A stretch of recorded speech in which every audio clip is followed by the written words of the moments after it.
Hello everyone, Nigat here, and welcome to another match of Little War Game. Today is going to be a very special match because of a couple of different reasons.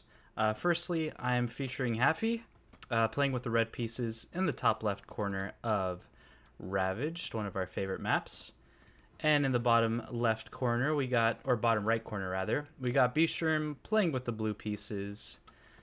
Two very, very extremely talented players. Haffey being one of the best players in Little War Game at the moment. But that's not the only reason why this is a very special cast. A very special reason for this being a very special cast is because we have Mr. ItanoCircus with us. Mind saying hello? Yeah, where is this Itano? I haven't seen him in a YouTube video in a long time. Where is this Itano? I need to tell him to get back on that content grind. Oh yeah, oh yeah. If you're How's not, it going, Nika? it's going great, Itano. I'm so happy to be casting this with you.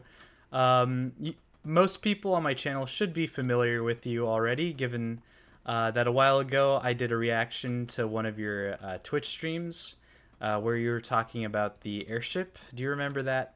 All the way back last No, summer. it was about an hour of calm, reasoned, enlightened discussion where I was completely calm and just explained that it was the best S tier unit in the game. Absolutely, and perhaps it still is. You'll have to look for some tier list videos regarding that. But absolutely happy to be having him. I think more recently he was talking about Stargate. Why do I? Why am Stormgate. Stormgate. Yeah, Yes. yeah. Yes.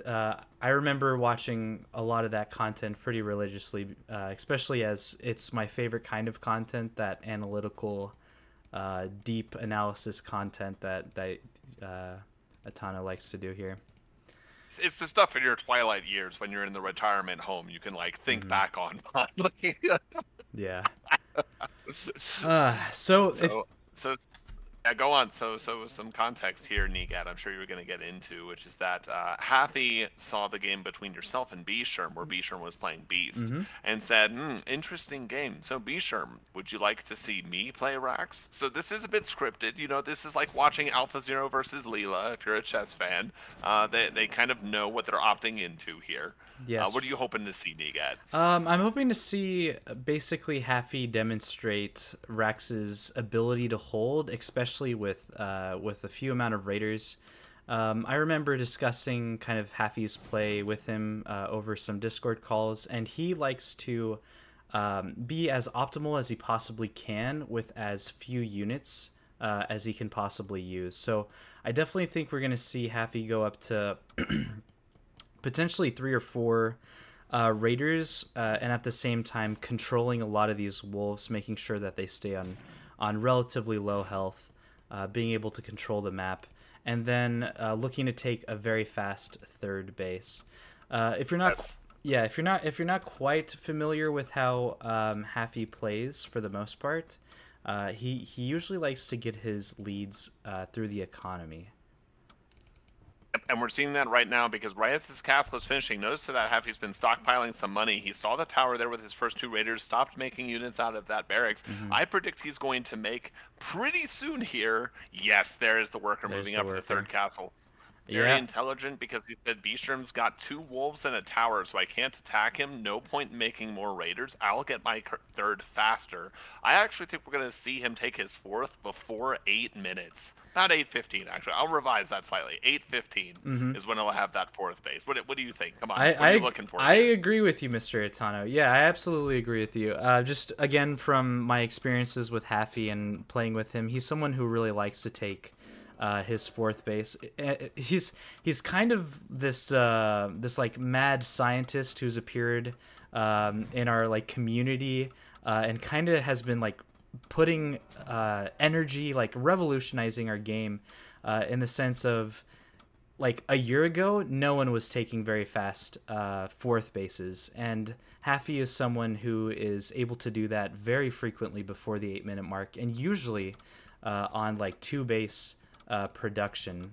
He's someone who can just stretch the effectiveness of his units very far. In fact, if we look at this, Haffey hasn't built another unit for basically the last 2 minutes. Actually essentially the last 2 minutes. He got his About first. that, yeah. Yeah, it was about 2 minutes. Maybe it's 1:45 if we want to split hairs, but I'm getting older in life. I can't afford to split too many more of these hairs. So Yeah, exactly. we're going to keep the ones that we got, right? Yeah, It's close enough to 2 minutes.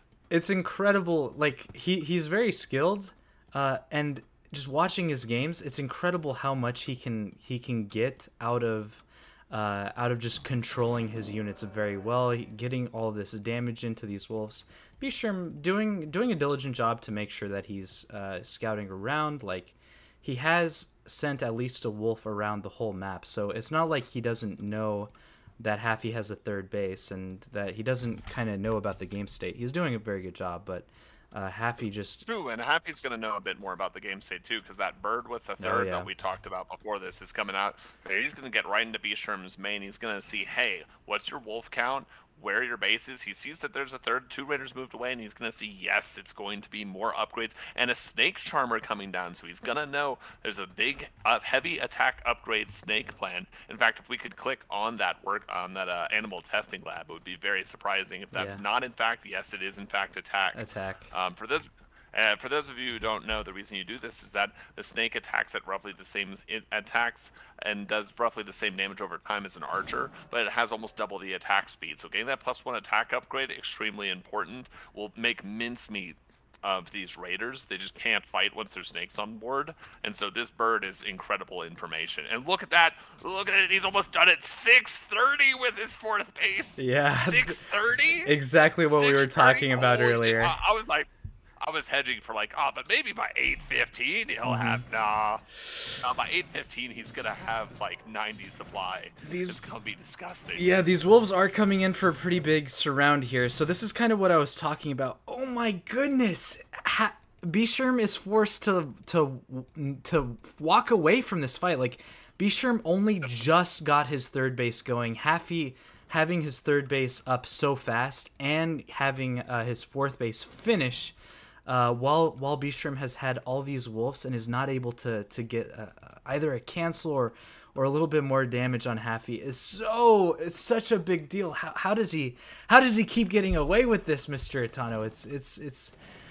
It's insane. See, the difference is that Bscherm's wolves can move as quick. Bscherm's units can move as quickly as his wolves can, but they're not moving at Haffey's mind speed. Look at that APM. If you go to Z, we saw that Haffey was just resting at 350 APM at the start of the game. Now you might say, oh, it's only 150 now. For anyone who's not from StarCraft, not from LittleWarGame, 150 LittleWarGame APM is 240 StarCraft APM. Yeah. Just because of some things that don't get counted, some transitions that don't get counted. So, yeah, playing at a really good level. I think it's important here to note he had a lot of stability because the first units he produced after he stopped with the 2 raiders weren't archers. Common logic would say build archers that can push the wolves away, but they can't really threaten to kill them. No, instead he built a bunch of buildings, choked out the 4th and the 3rd, and then used soldiers. And even though those are nerfed soldiers, they've lost 12% of their hit points or something like that. They still have 1 base armor. They still have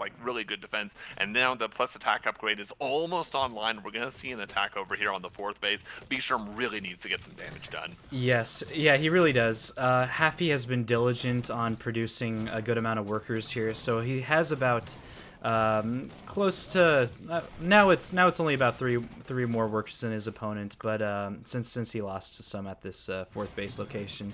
But I'm predicting Haffey will continue his worker production and get to about 10 more workers than his opponent here. Haffey is going to start losing a lot of his soldiers here. Snake's very effective at taking these engagements into the soldiers, but Haffey's tactical watchtower or workshop placement has allowed him to spawn these catapults in his worker lines, which have allowed him to be extremely safe into this snake-wolf composition here. I wouldn't actually be surprised if Haffey decides to pull some of these workers here to help with the defense. He already has a good amount of workers to defend with. At the same time, Bird is still up, so he's going to be able to scout. In fact, that's the first thing he does once he's done with that engagement there. So Bscherm trying his best to get as much damage in as possible. Workers doing a good job at blocking this entrance. as much as they can. Haffey trying to get this tower back up. Oh, it does look like Bscherm is able to get in very close with this these catapults, but the workers here are going to be able to do a considerable amount of damage. And then at the same time, Haffey is starting to bring over some reinforcements. I don't like how much Haffey has lost at this 4th base. No, I don't think he's happy with it. I would have called it a win, actually. Now, notice that the supply is worse here for Bscherm, but he has been floating some money, so there's a potential for him to have an advantage over Haffey right now. A couple of catapults have gone down. That tower hasn't been rebuilt. All the workers of the 4th were lost, and Bscherm did manage to spend that time to go get his own 4th up. I was going to say, even though the soldiers were lost, and that was a big loss of momentum, that could have been an equal exchange for Haffey, because he did get the 4th base up first, and the way economies work in RTS is, you know, he got his money first, and so it's not as big a loss, and Bscherm had to make that damage happen in order to equalize. But now they're on about equal supply, as Bscherm is in a dragon transition, but does have, you know, superior upgrades. And actually, if you look at the loss in total, I go over this quite a few times. If you look, a couple hundred more gold mined for Haffey, a couple hundred more lost for Haffey. So just from an economic standpoint, you mentioned he likes to win by having the economic advantage. Well, now Bscherm is clawing towards the center of the map, is threatening that economic advantage of his own. Look at the income. Look at the income. It's another 300 to 400 more per minute. Yeah. It's this. If this income continues on, it's gonna be very interesting for Haffey. The fact that Bscherm was able to get this 5th base up, he essentially is very close to having like perfect 5 base economy. Is he Yeah, he's continuing to build workers. So he's trying to go all the way up to 50 workers. It's about 20% more economy than Haffey will have. Yes. And if this game continues on, like we're only at the 11-minute mark, I probably predict, especially with Haffey's composition, that he's not going to be making any like too aggressive move outs anytime soon. So I think this game will go the distance, and with Bscherm having this good of an economy, I think there's actually a very big chance that Bscherm could pull away. And he's got this beautiful tech transition. Haffey had his bird over in the main base of Bscherm, and he was checking basically these 2 castles over in this location, but he did not check Bscherm's 4th base location, and as a result, he has no idea that Bscherm is going for the 3 castle. He does have this advanced airship. I think he's using it to get these airships so that he can start doing some catapult drops, but he does not realize how much trouble he is in economically and tech-wise. I do want to say that while the 5th base is troubling over here for Haffey, that Bscherm has it already, their supply is not actually spiraled out of control. There is a tech advantage for Haffey, although Bscherm is catching up with the catapults, as you mentioned. And we're seeing something that you see pretty often now, which is that the 5th base for the Rax player is going to be pushing out to the left-hand side of the middle. It used to be that you would take the corner base. It has since become more popular to take the middle base, from which you can have like a diagonal or a triangle and defend your triangle of the map and then move forward from there. I do think that if he's too late on this transition, though, he's going to find that while down 20 supply feels pretty bad, and yes, those soldiers are running away. They know that Bscherm has the catapults, and now he knows that the wolf snake that Bscherm has, it has to get traded out here. If you're Bscherm, you're looking at this supply limit, though, you're a little bit worried. You have to find some good way to deal damage with this wolf snake, because it will continue to lose relevance as the game progresses, and you want to go ahead and sack that supply now, get some value out of it, because otherwise it's just Haffey replacing your potential wolf snake with his better catapults and Rax units. Looks like Haffey was eventually able to scout the fact that this was a fortress. He might even be able to scout. Ooh, looks like they just missed each other. The fact that dragons are already out, so he's already starting to get his black powder upgrade and following it up with 2 advanced workshops. So it looks like he's going to be just in time to not get completely destroyed by a dragon switch, which is very, very solid by Haffey to kind of continue to scout for that. I absolutely agree with your point, though. If Bscherm doesn't trade out this wolf snake, Haffey is going to just continue to build up. He's still got a good amount of supply to fill up on his side, and he's gonna just have a better army. But it looks like Bscherm is starting to take a pretty aggressive trade. I wanted. Yeah. This is a bit dangerous because if these catapults get cut out of the center of the map before they can reconnoiter with the 5th, or reconnect with the 5th, then it's going to be a big problem. And Bscherm has a lot of money now, which is good to have a bank, and is not against a maxed opponent. But the problem here is that that bank's not going into towers. It's not solidifying anything. So if there is a stable hold here from Haffey, Bscherm might be in a bit of a deficit. Also note that while the supplies look a bit bad for Haffey, we are talking about that 12 to 20 supply of Wolf Snake that's going to do very little when the field is riddled with catapults and archers and soldiers and other such things. But it looks like a good concave over here from Bscherm. Actually, it looks like he's managed to hit the mini wall before it's actually completed. He's got the advantage of the concave. Yeah, usually a wall like this does really well for the defensive player because Haffey is going to have vision on these units, especially as they move forward. The catapult's forced to hit these houses, and the catapults, Haffey's catapults in the back will be able to take some damage here. But Bscherm going for a very aggressive push. It's very difficult to stop this push, especially when you have dragons paired with it. Dragons being able to give so much vision to these catapults, and this is where we see those ballistas from Haffey pulling so much weight to try to get these dragons out of here. But all these catapults, it's just a huge amount of catapults. If we look at the production, and if we look at the production buildings, essentially, Bscherm having about 3 workshops, whereas for Haffey, he's got 9 barracks. Like, he's gonna be archer focused for a long time here, making sure that he builds units.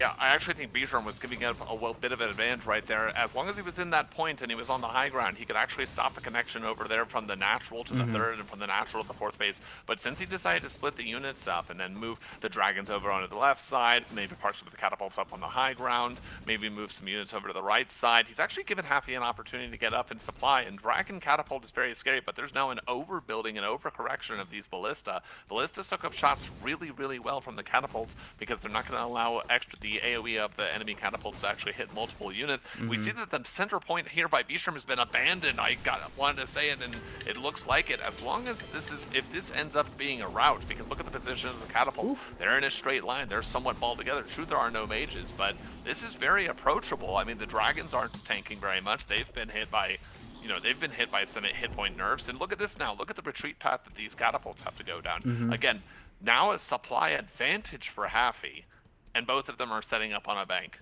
Yes, I think Bscherm is essentially saying that he was able to kill Haffey's 5th base here. He's basically understanding from his perspective. He knows that he has a good army. He knows that he was able to do a good amount of damage to Haffey here, denying the 5th base mining for a while, and he's basically trying to take his advantage and run with it, going back, trying to stabilize, making sure that he doesn't take excessive trades.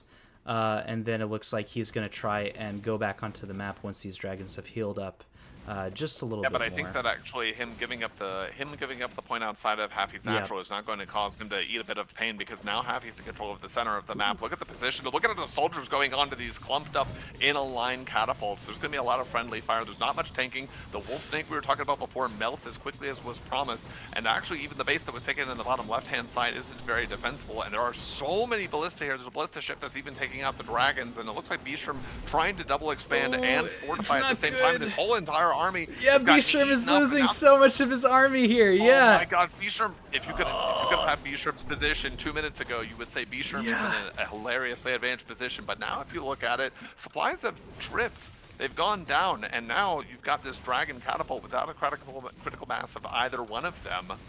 And this is actually a bit more of a stable position. Still more bank for Bscherm, still more economic viability for Bscherm, but this is not where you wanted to go if you were looking at what the position of the map was 2 minutes ago. Yes, those soldiers with the plus 5 defense and plus attack upgrades were doing such a great job at weathering the storm from these catapults and just approaching as quickly as they can. And if we look at the gold loss, now it's very even. They've both lost about the same amount of gold. Bscherm has mined more, but the fact that Haffey was able to go from such a it was definitely not a winning position. It was kind of a losing position earlier, and then stabilize this further, being able to do damage, being able to do this run by at Bscherm's base here.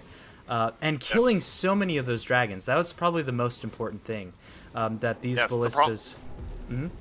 Yeah, the problem here is that the dragons are extremely anti-counter by the ballista, and if you have them straight up tank and fight, they do worse against the ballista than they used to. The upgrades are starting to matter for Haffey, the mobility is starting to matter, and even Bscherm's taking of the base in the bottom left. You know, it was an interesting decision. He took the base in the middle right-hand side, and he was pressuring Haffey's 5th base. You would have thought they would have, as the beast player, or at least the pseudo-beast player, would have expanded into the upper right-hand side. True, it's right outside of Haffey's 3rd, but he can't really commit to killing it without voiding his presence on the left-hand side of the map where his 4th and 5th base are, and now Bscherm is scrambling. His debt has been gained. Yeah. His bank has been spent. He looks like he's under investigation for usury laws because it all disappeared in a flash. And now he's just down 30 supply against Haffey from, as you were saying, even an advantage state. Yeah, he was in an advantage state. He was doing really well. The most concerning thing for me at this second right here is this worker difference. Haffey having GG's.